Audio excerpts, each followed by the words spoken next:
When it comes to delivering a successful construction project, there are many important milestones along the way. One of the most critical is practical completion.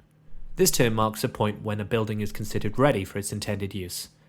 In this course, we'll break down what practical completion means, how to achieve it, and what key stakeholders need to know to avoid disputes and delays. So, what is practical completion? Practical completion, often shortened to PC, is a formal stage in a construction project where the works are finished in line with the contract, except for minor defects that don't prevent the building's normal use. At this point, the building or structure is safe, functional, and ready to be occupied. For example, in a housing development, practical completion means the homes or apartments are ready for the residents to move in. All main works are done and only minor touch-ups remain. Importantly, practical completion isn't just about the physical works. It also requires all the relevant documentation. This includes approvals, certificates, warranties, and operator manuals. They need to be complete and handed over to the client. So why is practical completion so important? Practical completion is a key turning point in the project's life cycle because it triggers several legal and financial consequences. First, the client may take possession and use the building. They are also responsible for the insurance obligations, and that typically shifts from the contractor to the client. Retention money may be partly released, and the defects liability period begins, during which the contractor must fix any defects identified. The defects liability period usually lasts between 6 and 12 months, depending on the contract terms.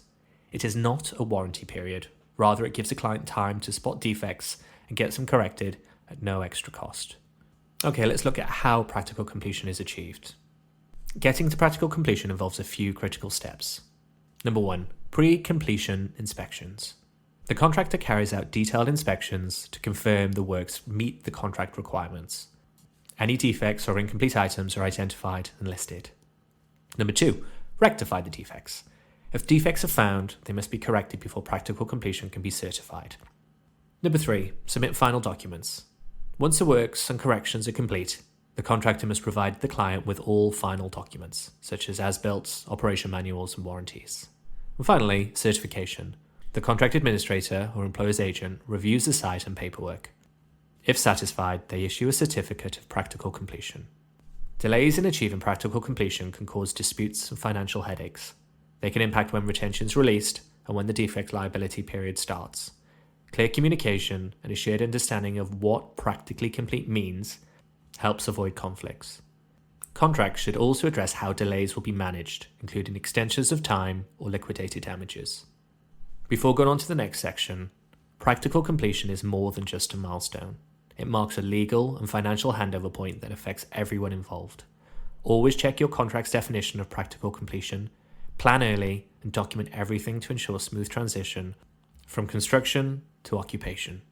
Metroun, a commercial hub to your business.